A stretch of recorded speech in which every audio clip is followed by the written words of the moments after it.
شہر سے اور علاقے سے تشریف لائے ہوئے اور اسٹیج پر تشریف فرما معززین اور اکابر قوم، سامعین کرام اور عزیز طلباء،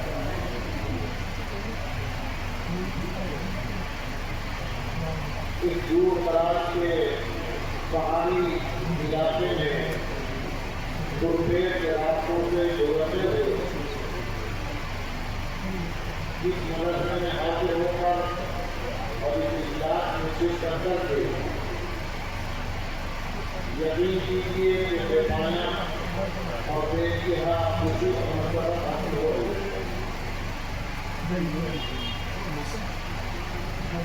ہمارے شہر مدری صاحب اور حضرت مفتی شفیع صاحب فرما رہے تھے کہ بہت آرام کرتا فرما رہے تھے کہ سفر میں بہت تکلیف ہوئی، بہت پریشانی ہوئی،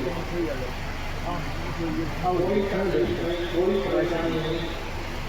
یہاں ہماری تیاری کرتی ہے کہ جہاں تک ہو سکے ہماری قوم کے افراد ملک کے بلکہ بیرون ملک جہاں جہاں رہتے ہیں کونے کونے میں جا کر ہم اپنے دل کی بات اور دین کی بات ہمیں سنا کرتے ہیں۔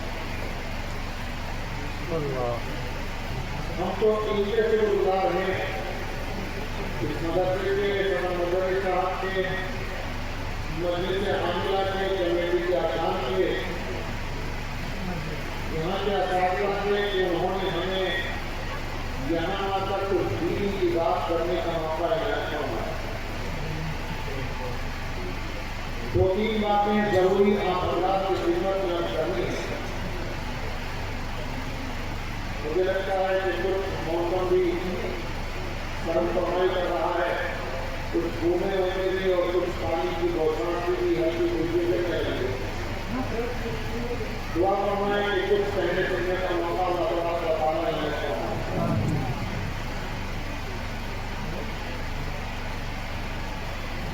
بزرگوں میں معلوم ہے کہ مدرسے کا دستار بندی کا گیا تھا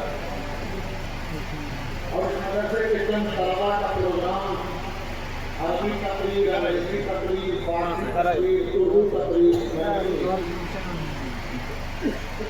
ہندوستان کے مختلف مدرسوں میں آنا ہوتا ہے اور گجرات کا 24 گھنٹے کا مسئلہ طلباء کے درمیان رہنے کا ہے۔ اس لیے اللہ تبارک و تعالیٰ نے اتنی کچھ سامان عطا کر دی ہے کہ پتہ لگ جاتا ہے کہ کیا ہو رہا ہے مدرسے میں، کیا نہیں ہو رہا ہے۔ بتایا جاتا ہے کہ دیکھ کے 2051 سے زیادہ ہو جاتا ہے کہ چاول کیسے۔ صحیح بات یہ ہے کہ اندازہ یہ ہوا کہ مدرسے میں صحیح رخ پر کام چل رہا ہے اور محنت ہو رہی ہے، تو جیسا تیار کیا جانا چاہیے ویسا تیار کیا جا رہا ہے۔ اللہ مزید برکت کرے۔ میں نے کہا کہ مجھے معلوم ہے کے اجلاس کپتان بندی میں شرکت کر رہا ہوں. مجھے 2-3 باتیں کرنی ہے. اس کے لیے میں ایک سیرت کا مختصر سا واقعہ آپ کو سناتا ہوں. مجھے اس وقت سیرت رسول صلی اللہ علیہ وسلم پر تقریر نہیں کرنی ہے، لیکن یہ بھی طے ہے کہ دین کا کوئی بھی شعبہ ہو سیرت سے باہر نکل کر آپ جائے گا تو کہاں جائے گا.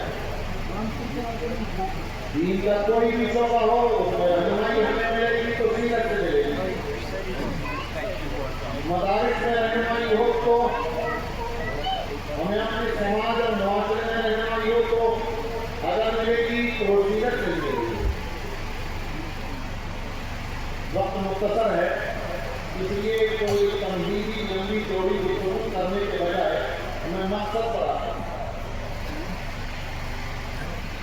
جب نبی اکرم صلی اللہ علیہ وسلم نے میں سیرت کا چھوٹا سا واقعہ تو لمبا چوڑا ہے، شروع میں اور آخر سے کاٹ کر ایک چھوٹا سا پیچ کا ٹکڑا آپ کو سناتا ہوں اور کس مقصد سے چند منٹ کے بعد میں آپ کو بتاتا ہوں.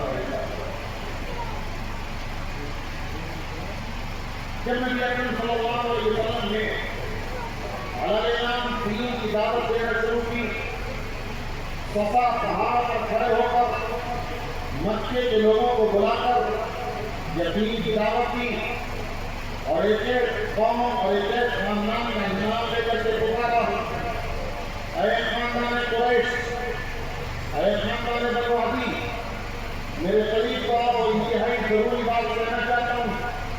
سارے مکے کے لوگ جب جمع ہو گئے اور آپ نے دین کی دعوت کی، پہلا موقع تھا جب آپ صلی اللہ علیہ وسلم کھلا دین کی دعوت دے رہے تھے تو دنیا جانتی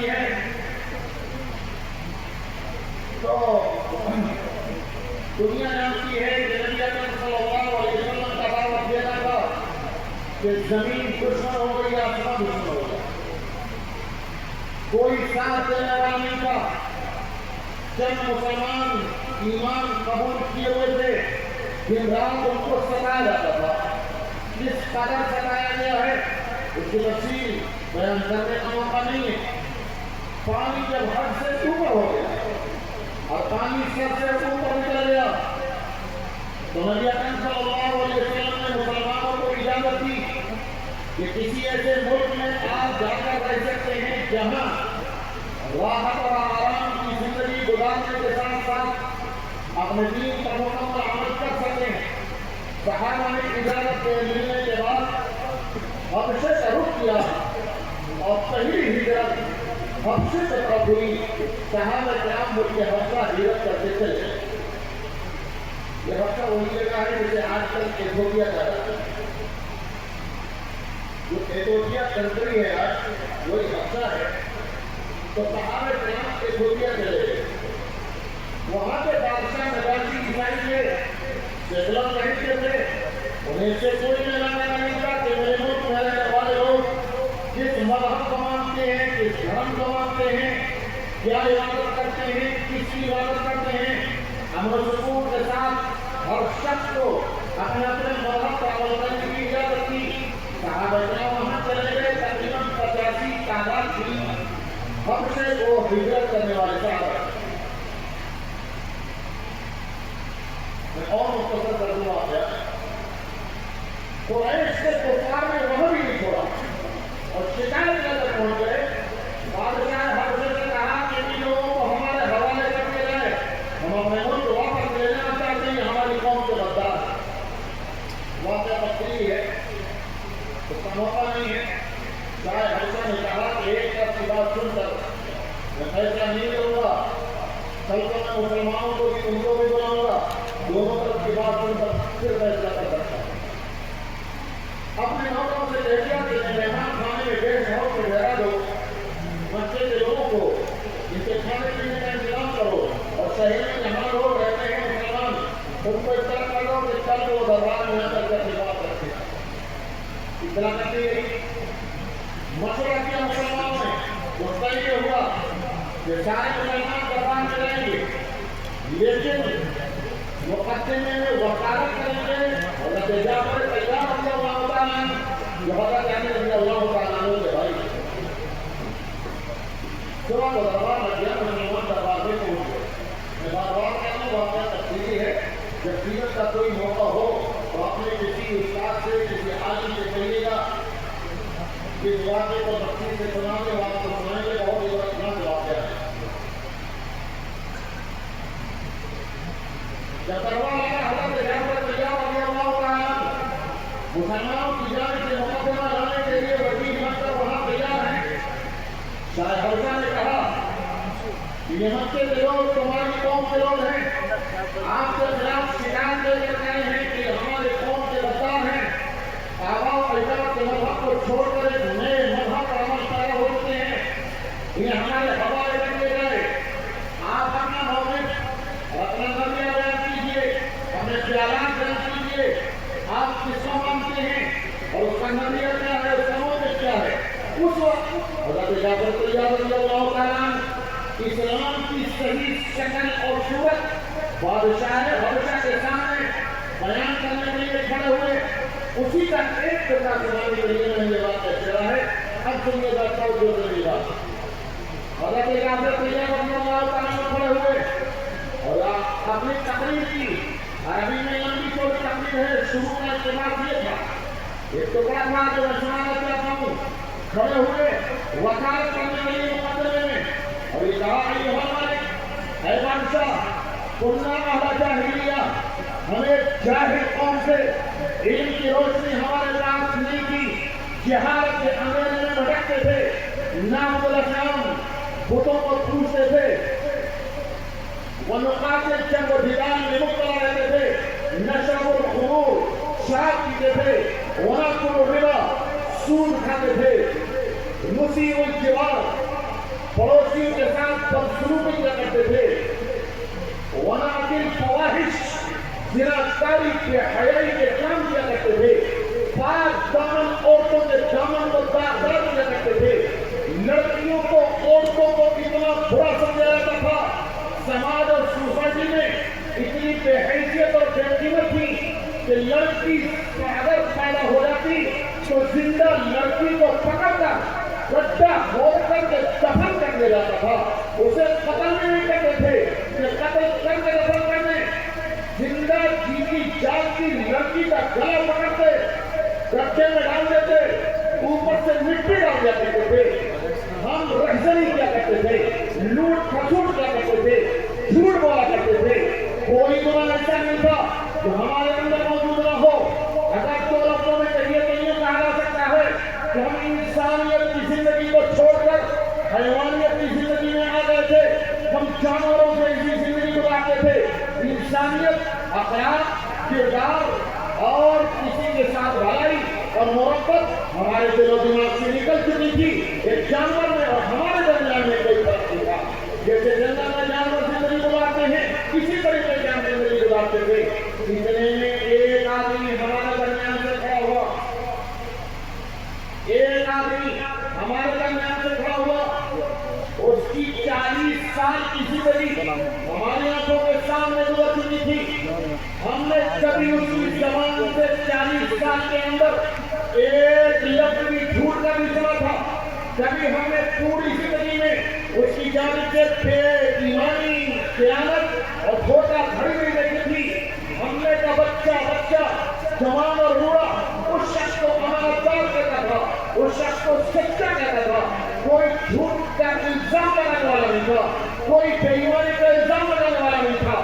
کوئی انسان کھڑا ہوا اور اس نے ہم سے یہ کہا کہ ہمیں اللہ تبارک و تعالیٰ نے رسول اللہ کر کے بھیجا ہے اور یہ پیغام دے کر کے بھیجا ہے کہ علم کی روشنی میں آؤ، جہالت کو چھوڑ کر، جہالت کے اندھیرے کو خیر بات کہہ کر اور جہالت کی وادی سے نکل کر کے علم کے منارے پر آ جاؤ اور علم کی روشنی میں اختیار کر لو. شراب پینا چھوڑ دو، سود کھانا چھوڑ دو، زناکاری بدکاری سے باز آ جاؤ، پڑوسیوں کا خیال رکھو، ایک انسانی زندگی گزارنے والے بن جاؤ.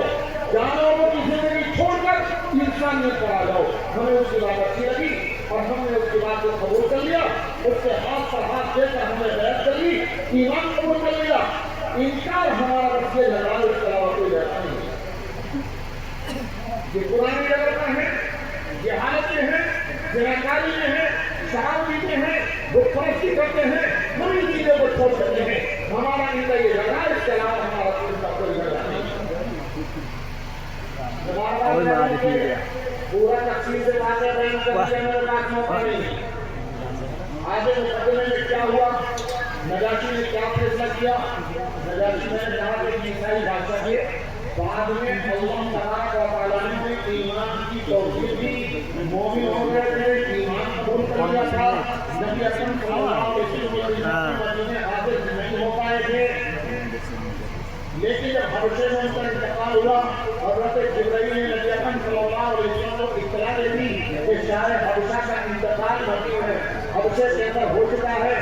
آپ صلی اللہ علیہ وسلم نے مدینہ منورہ کے اندر لوگوں کو، صحابہ کرام کو صف بنا کر کھڑا کر کے، جیسے نماز جنازہ پڑھی جاتی ہے اسی طریقے سے لوگوں کو کھڑا کر کے شاید حبشہ کے لیے دعائیں استغفار پڑھی، یا یوں کہہ لیجیے کہ غائبانہ جنازے کی نماز پڑھی. اور علماء نے لکھا ہے حبشہ اور مدینے کے درمیان میں جتنی رکاوٹیں تھیں اللہ نے وہ سب ہٹا دی تھی. حبشے کے اندر جایا تھا، مدینہ صلی اللہ علیہ وسلم سے لیکن بیچ کی رکاوٹیں ہٹا دی گئی تھی. آپ اپنی آنکھوں سے حبشے میں رکھا ہوا جنازہ دیکھ رہے تھے اور اپنی آنکھوں کے سامنے جنازہ دیکھتے ہوئے جنازے سے نماز پڑھی. بادشاہ کو اتنی بڑی بات ہوئی.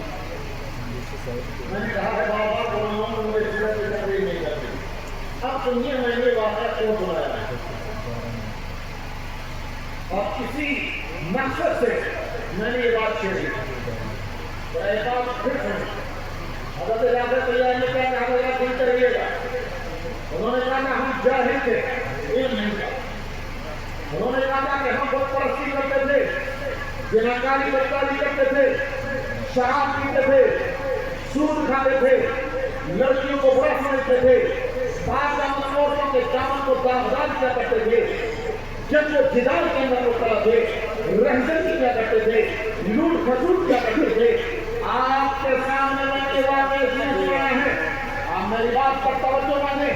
ایک دیوبند سے تعلیم آئے تھے اور یہ کہہ رہے تھے میری بات پر توجہ مانیں اور فیلڈ میں اتریں، اپنے شہر کے اندر دیکھیں، علاقے کا جائزہ لیں.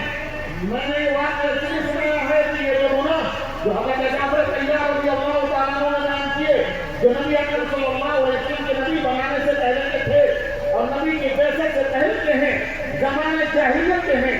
حضرت جعفر طیار جن گناہوں کو بیان کر رہے ہیں، آپ اپنے دل سے سوچیے گا، اپنے دماغ سے غور کیجیے گا، میری بات پر توجہ نہ کیجیے گا. میں نے یہ بات اس لیے سنائی ہے کہ جو گناہ زمانے جاہلیت کے تھے، ان گناہوں میں سے آج کوئی گناہ ایسا نہیں ہے جو ہماری مسلم کمیونٹی کے اندر موجود ہے. میں نے یہ کہنے کے لیے آپ کو بات کرنا ہے. میں کہہ سکتا ہوں کہ ہمارا سماج، ہماری سوسائٹی اور مسلم کمیونٹی اور ہمارا معاشرہ اسلام کو چھوڑ کر، اسلام کو پسے پھٹ ڈال کر، اسلام کے تعلیمات کو، اسلامی اقدار کو، اسلامی کردار کو، اسلامی روایات کو اپنے پیروں سے کچل کر، پیٹھ کے پیچھے پھینک کر جاہلیت کے زمانے میں پہنچ چکا ہے. اور زمانہ جاہلیت کے اندر جو کام کیے جاتے تھے آج سارے کام ہو رہے ہیں. اگر ہم اپنے نوجوانوں کو دیکھتے ہیں جہالت کے اندر میں بھٹک رہے ہیں،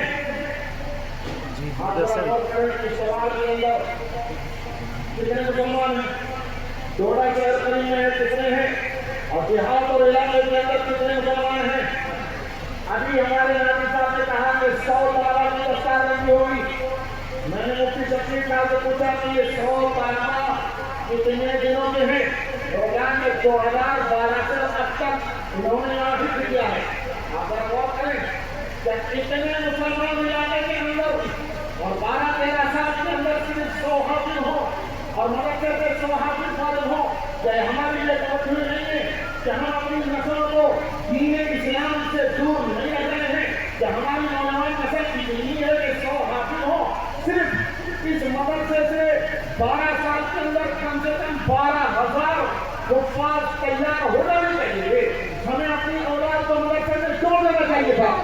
نئی نسل اسلامی تعلیمات سے بھی دور ہے، اصلی تعلیم سے بھی دور ہے، اور جہاد کے عمل میں ایسے ہی بھٹک رہی ہے جیسے زمانے جاہلیت کے اندر بھٹکتی تھی.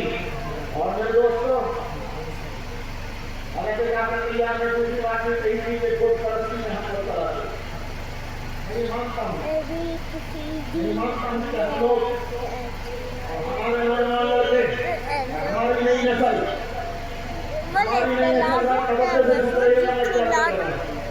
ہماری نئی نسل میں مانتا ہوں مندر میں جا کر بتوں کے سامنے سجدہ نہیں کر رہی ہے بتوں پر مالا نہیں چڑھا رہی ہے بتوں پر دودھ نہیں چڑھا رہی بتوں کے سامنے چڑھانا نہیں کر رہی ہے میں مانتا ہوں لیکن دوستو یہ بھی ایک سچی بات ہے ہمارے نوجوان لڑکے نوجوان غیر مسلم نوجوان لڑکیوں کو لے کر کے چلے جا رہے ہیں اور ان کا دھرم ایمان تبدیل کیے بغیر اور ان کے ایمان قبول کیے بغیر اپنے نکاح میں لے رہے ہیں مفتی صاحب سے پوچھے گا کہ کسی غیر مسلم لڑکی کو مسلمان لڑکا اپنے نکاح میں لے لے اور اسے خیال سمجھتا ہو کہ اس کا ایمان برقرار رہے گا یا وہ کفر میں مبتلا ہو جائے گا ہمارے گھروں کی نوجوان لڑکیاں غیر مسلم لڑکوں کے ساتھ چلی جا رہی ہیں نوجوان لڑکیاں اسکولوں میں پڑھنے والی کالجوں میں پڑھنے والی میں اس موضوع پر بھی تھوڑی سی آگے شروع کروں گا ہمارے گھروں کی نوجوان لڑکیاں غیر مسلم نوجوانوں کے ساتھ چلی جا رہی ہیں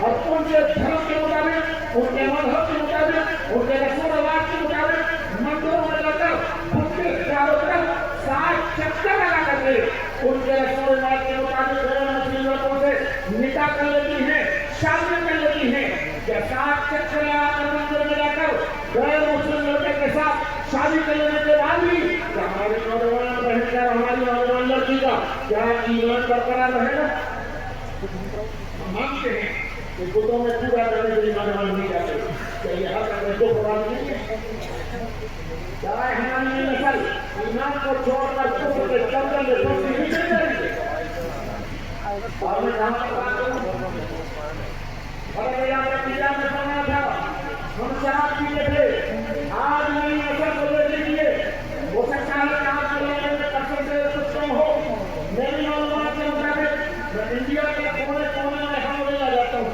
میری معلومات کے مطابق نوجوان نسل میں 80% نوجوان ڈرگس کے اندر اور نشے کی لت میں ہو رہا ہے کوئی شراب پیتا ہے کوئی بھنگ چرس لیتا ہے کوئی اسمیک استعمال کرتا ہے کوئی نشے کی گولیاں لیتا ہے کوئی نشے کے انجیکشن لیتا ہے عجیب و غریب شکل ہے نوجوان لڑکوں میں 100 نوجوان لڑکوں میں سے 80 نوجوان لڑکے میری معلومات کے مطابق ہو سکتا ہے تو میری معلومات غلط ہوں لیکن 80 نوجوان نشے سے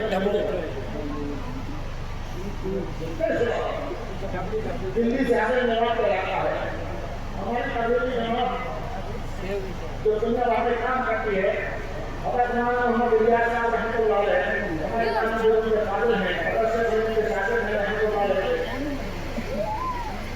حضرت شیخ الہند کے شاگرد آپ کے تشریف کی عظیم شخصیت حضرت علامہ محمد صاحب تشریف رحمۃ اللہ علیہ کی تھی انہوں نے قبیلی جماعت کا کام میوات کے علاقے سے شروع کیا تھا اور آج میوات کے علاقے میں اس کو نمایاں اثرات دیکھنے کو ملتے ہیں اس کے باوجود صورتحال یہ ہے میں میوات کے علاقے میں بیان کرنے کے لیے جیسے ہمارے بہنوں میں سب بیان کر رہا ہوں داموں کے وقت میں اس علاقے میں بڑھنے والے کاروں محمد رحمان کے ہمارے ساتھ رہے ان کے کھانا کے گھر میں کھانے کے انتظام تھا شام کو عشاء کے بعد جیسے کام میں کھانا کھا لیا جب سے والوں نے کہا کہ آپ کو اپنی میں تقریر کرنی ہے تو مجھے آرام کریں گے ہم وہیں بیٹھ جائیں وہ محمد احمد جو تعلیم ہمارے ساتھ تھے اسی گھر کے لڑکے کو اپنی خالہ کے لڑکے کو 16-17 سال کا نہیں لگا اسے ہمارے سامنے لے کر چاہے وہ کہا کہ اگر کسی صحت کے لیے دعا کریں ہم نے اسے دیکھا تو بالکل پتلا ہڈیوں کے علاوہ گوشت نام کی چیز اس کو دیکھنے میں تو 70,000 کا بھوک لگا لیکن ہڈیوں کے علاوہ کوئی چیز نہیں اس کو دیکھنے ہمارے اس کی دوسری کی ہم نے دعا کر دی وہ لڑکا چلا گیا تو ہم نے سے کلرے بھائی سے محمد احمد سے سمجھاتے بیٹا تو ہمارے کلرے بھائی کو بیماری کیا ہے تو وہ کہنے لگا کیا مجھے کھانسی میں پینے کا سیرت ہوتا ہے اورس کیا ہوتا ہے اورس کون کا ہوتا ہے اورس سیرت ہوتا ہے اس میں ہلکا نشہ ہوتا ہے، پینے پر آپ کو نیند بڑی اچھی آتی ہے، ہلکا سا نشہ ہوتا ہے۔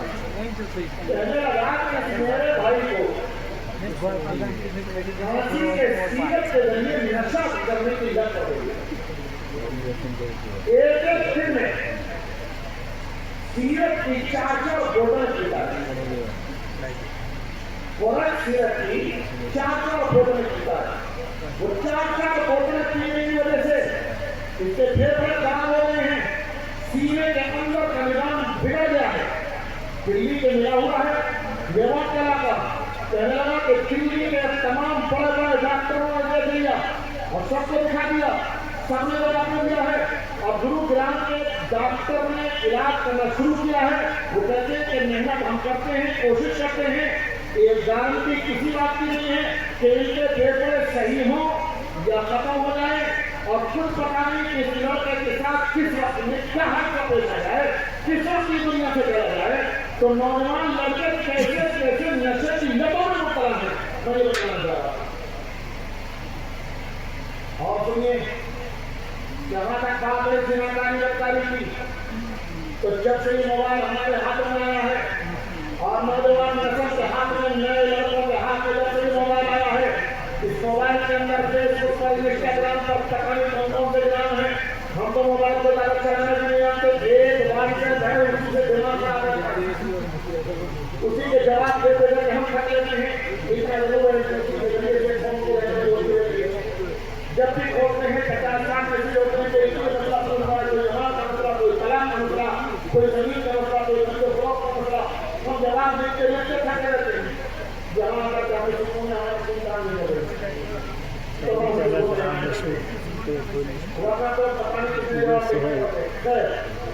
جب سے یہ شیطانی میڈیا اور یہ موبائل انٹرنیٹ نوجوان نسل کے ہاتھ میں آیا ہے، ایسی ایسی گندی حرکتوں میں نئی نسل مبتلا ہے کہ ہم زمان کو نہیں لاتے، ہم مدرسوں کی بات کرتے ہیں، ہمیں زیادہ حالات معلوم نہیں ہے، لیکن آپ لوگوں سے سن کر جو ہمیں واقعات معلوم ہوتے ہیں، اللہ کی قسم ہم کبھی کبھی سینے پر ہاتھ رکھ کر بیٹھ جاتے ہیں، سر پکڑ کر بیٹھ جاتے ہیں، یا اللہ یہ ہماری نئی نسل کیسی کیسی گندی لتوں میں، ہم زمان پر لا کر سب کی وجہ سے زمان پر لا کر لوگ ہم سے کیسے کیسے نوجوان نسل انتہائی گندی گندی حرکت۔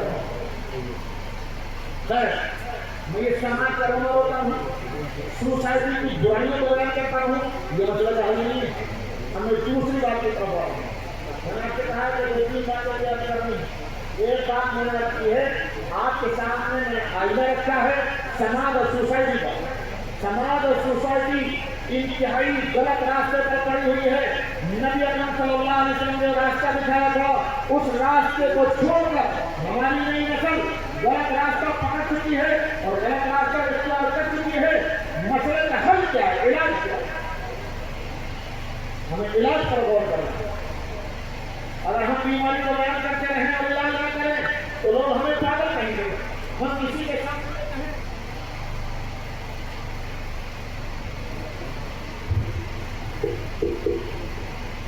اگر ہم کسی کے سامنے یہ کہیں ہمارا پیٹ خراب ہے، کوئی پوچھے کہ دوا لی، ہم اس سے کہیں کہ دل کی بیماری بھی ہے، کہ دوا لی کہ لیور بھی خراب ہے، کہ دوا لی کہ گھٹنوں میں بھی درد ہے، 50 بیماریاں بیان کرتے رہیں اور دوا اور علاج کی طرف توجہ نہ دیں، لوگ ہمیں پاگل کہیں گے۔ ہم سماج کی خرابیوں کو تو بیان کرتے رہیں، لیکن اس کا ٹریٹمنٹ کیا ہے، اس کا علاج کیا ہے، تشخیص کیا ہے، ہمیں کون سی دوا لے کر اس جنگل سے نکلنے میں مدد ملے گی؟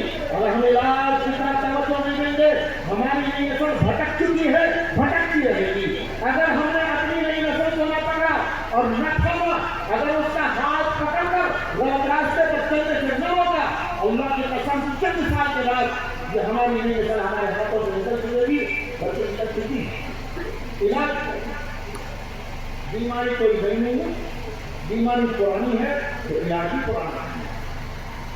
علاج بتانا چاہتا ہوں، میں نے حضرت جعفر کے علاج کے بارے میں سنایا تھا کہ حضرت جعفر کے علاج رضی اللہ عنہ نے سنایا تھا کہ نبی اکرم صلی اللہ علیہ وسلم کے آنے سے پہلے اور نبی کے نبی بننے سے پہلے ہم جہاد میں مبتلا تھے، شراب پیتے تھے، زناکاری کرتے تھے، سود کھاتے تھے، جنگ و جدال کرتے تھے، لڑکیوں کو دفن کر دیا کرتے تھے، اس بگڑے ہوئے ماحول کو سدھارنے کے لیے آپ اگلی بار کبھی توجہ دیں یہ کام کرنے کا جو آگے کی بات، اس بگڑے ہوئے ماحول کو سدھارنے کے لیے، معاشرے کی اصلاح کرنے کے لیے، سماج کو سیدھے راستے بنانے کے لیے، کمیونٹی کو غلط راستے سے ہٹا کر علم کی روشنی میں لانے کے لیے جب نبی کو نبی بنا کر بھیجا جا رہا ہے، آپ جانتے ہیں کہ نبی غار حرا میں عبادت میں مصروف تھے۔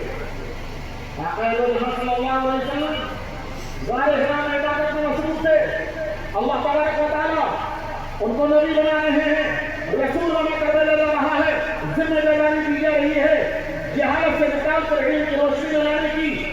حضرت جبرائیل آتے ہیں اللہ تبارک و تعالیٰ کے پاس سے سب سے پہلی وحی، سب سے پہلا پیغام لے کر، سب سے پہلے نبوت کا پروانہ لے کر کے نبی اکرم صلی اللہ علیہ وسلم کے پاس غار حرا کے اندر آتے ہیں۔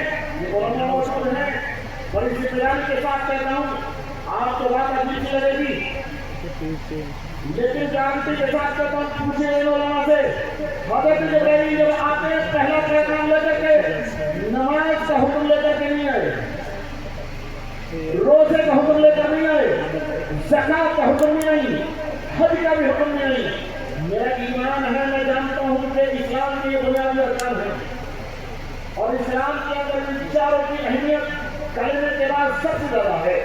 سب سے پہلے کلمہ، نماز، روزہ، زکات اور حج، ان کی اہمیت کم کر کے میں اپنا ایمان خراب نہیں کرنا چاہتا۔ میرا ایمان ہے کہ اسلام کی بنیاد 5 ارکان پر ہے اور یہ 4 ارکان یہی ہیں، نماز، روزہ، زکات اور حج، لیکن یہ بھی کیا ہے